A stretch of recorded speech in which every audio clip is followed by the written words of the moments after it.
I'm going to try and run through, and some of these are a little bit similar or even repetitive of the new standards questions that we had. So hopefully, again, that repetition will start to ingrain in our minds of the processes that we need to follow. I think some of this information is also nicely spelled out in the expert panel paper. So again, for those that haven't downloaded and taken a look at the long version, we of course encourage you to do so, since there's a lot of good information in there and a lot of meeting of the minds of how to get to some of those endpoints.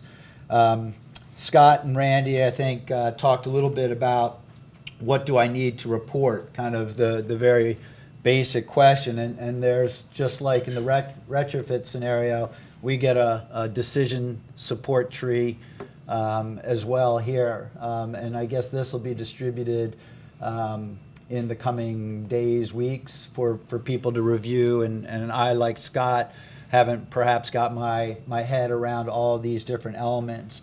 But in the bottom boxes across the board, you can kind of see the basic information that's going to be determined ultimately by the individual states that the localities will deliver that information to. At a minimum, though, in terms of being able to get uploaded into the model, it's going to be some of that basic information like the name of the retrofit, the storage volume, the impervious acres treated, the total area treated, the date installed, locational information. You guys probably can't see that in that last box.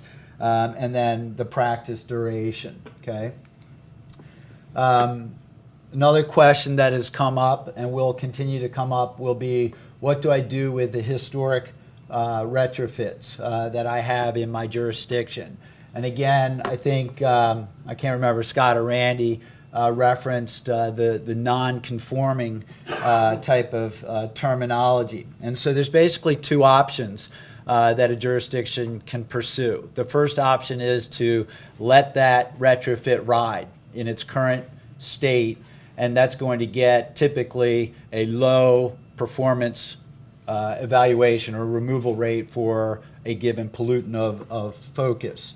The second option is that the local jurisdiction can go through the curve process and analyze the individual the retrofit, determine what the treatment volume is, go to the curves, whether it's a stormwater treatment, probably is, being a historic practice, it's not going to have the runoff reduction benefits that are being promoted now. You go to the curve, you then report and replace that value, performance value associated with it, and it'll become a conforming BMP in essence at that point. And that kind of decisions tree is kind of in that conversion branch there with the orange boxes and the blue boxes, sort of. Another question, and Jason just went over kind of an example of this, and that is, how do I handle incremental removal rates? So there was an example that Jason went over, but again, with the curve. So I have a practice in place. My original design, I can use the curves to determine the removal effectiveness of that practice. I then go back and retrofit it, and it could be one of two ways. You could go from stormwater treatment to runoff reduction and incorporate that as a retrofit component, or you could increase your treatment volume. For example, you could expand that treatment from, say, a ½ an inch to 1 inch.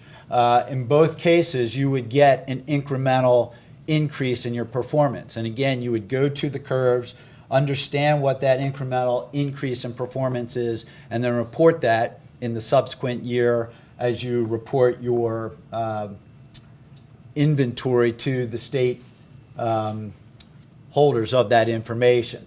Now, there's one kind of exception to that, and that is in the restoration category, which is a little bit more cumbersome, let's say, as a process, where when a retrofit is going to go under that restoration category, and if you recall, Jason described there's 4 different major types of restoration that occur on those existing BMPs. They've essentially failed. They're no longer performing at all as designed.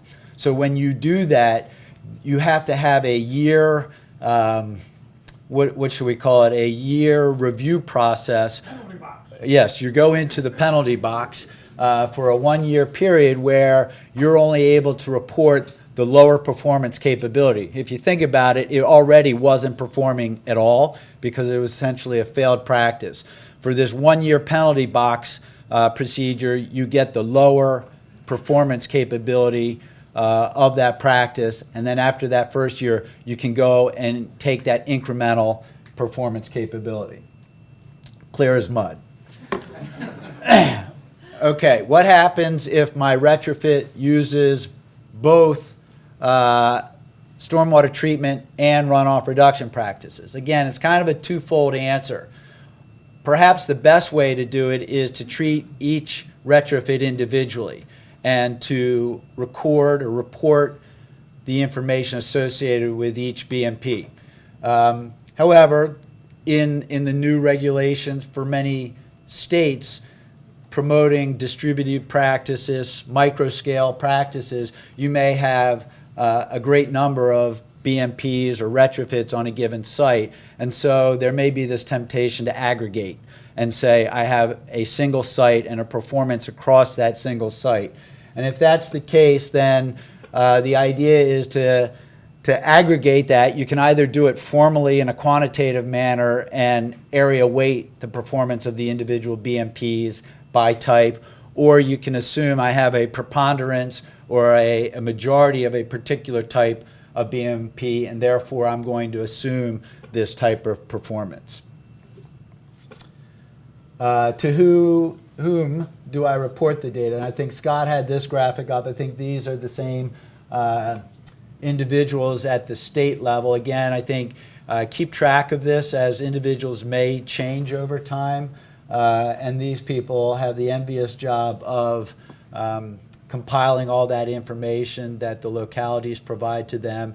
And then the idea is that they are the central repository that then will upload that information. So the local jurisdictions can do that analysis, say using the scenario builder tool, whether it be MAST, CAST, VAST, whatever you're using. As a local jurisdiction, in fact, I would recommend that the local jurisdictions learn how to use those tools, but ultimately it's going to be the state's responsibility to aggregate and to present those, to cut down on reporting errors and build in a little bit more of a QA/QC process. What will the retrofit verification entail? And again, I think Jason and Randy both touched on this. And it's this notion that we can't just report one time and assume performance in perpetuity. We have to provide a duration in that original data that's presented, and then we have to have the responsibility, just like we do with maintenance programs at the local jurisdiction level, we have to revisit these practices and evaluate how they're performing over time. And so there is this verification process of a 10-year reporting sequence that is in place. Some additional guidance that I think the Center for Watershed Protection and Chesapeake Stormwater Network are in the process of developing. Maybe we'll see some early versions of it rolled out in the next couple of days, involve guidance on how to do that verification, how to go out and inspect and look at some BMPs. You know, I see Boyd Church here, who's got a lot of experience in that arena, and jurisdictions like Loudoun County can take advantage of that. But not all jurisdictions have that type of experience in-house, and so this guidance, I think, will be a great enhancement to the capabilities. So there's a whole slew of resources available to everybody. If you haven't started being familiar with some of these things, like the expert panel papers, the Urban Subwatershed Restoration Manual Series that Tom mentioned that the Center for Watershed Protection has out, and then there's a lot of other resources on ChesapeakeStormwater.net.